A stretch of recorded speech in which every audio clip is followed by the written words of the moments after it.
RTC బస్సులో ఉచిత ప్రయాణం మహిళలకు ఎంతో ప్రయోజనకరంగా ఉందని రాష్ట్ర మహిళా కాంగ్రెస్ అధ్యక్షురాలు సునీతారావు అన్నారు. ఆర్టీసీ బస్సులో ఉచిత ప్రయాణంపై బీఆర్ఎస్ కావాలనే కుట్రపూరితంగా దుష్ప్రచారం చేస్తోందని ఆమె విమర్శించారు. మహిళలు బీఆర్ఎస్ కు దూరం అవుతున్నారనే భయంలో ఆటో డ్రైవర్లను నిరసనలకు ఉసిగొల్పుతున్నారని, అయితే బీఆర్ఎస్ కుట్రలన్నింటికీ చెక్ పెడతామని ఆమె తెలిపారు. గాంధీభవన్ వేదికగా ఆమె బీఆర్ఎస్ తీరును తప్పుపట్టారు. బీఆర్ఎస్ ఒకటేనని అన్నారు. ఆటో క్యాబ్ డ్రైవర్లకు ఏడాదికి 12,000 ఆర్థిక సాయం చేస్తామని సర్కార్ చెప్పిందని, బీఆర్ఎస్ హయాంలో ఎవరూ ప్రజలను పట్టించుకోలేదని, ఇప్పుడు కాంగ్రెస్ ప్రజలకు దగ్గరవుతుంటే సహించలేకపోతున్నారని మండిపడ్డారు.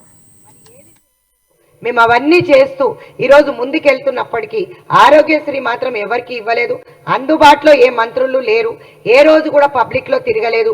ఈరోజు ప్రజా దర్బార్ నిర్వహిస్తున్నాం. ప్రజల కోసం ఇంటింటికి కూడా ఆశా వర్కర్స్ ఇచ్చి మేము మా స్కీమ్స్ అనేది గ్యారంటీ స్కీమ్స్ ఏదైతే ఫామ్ ఉందో ఆ ఫామ్ వాళ్ళ ఇంటి వద్దకైతే చేరుస్తున్నాం. అధికారులందరూ కూడా అవైలబుల్ ఉన్నారు. ముఖ్యమంత్రి గారు పొద్దున్న నుంచి రాత్రి వారికి 18 గంటలు పనిచేస్తున్నారు అంటే మీరు అర్థం చేసుకోవాల్సింది ఏంటంటే మీరు చెయ్యలేంది మేము చేస్తున్నామనే కడుపు మంట వాళ్ళకి ఇది మంచిది కాదని చెప్పి మళ్ళొకసారి తెలియజేస్తున్నా. న్యూ ఇయర్ సందర్భంగా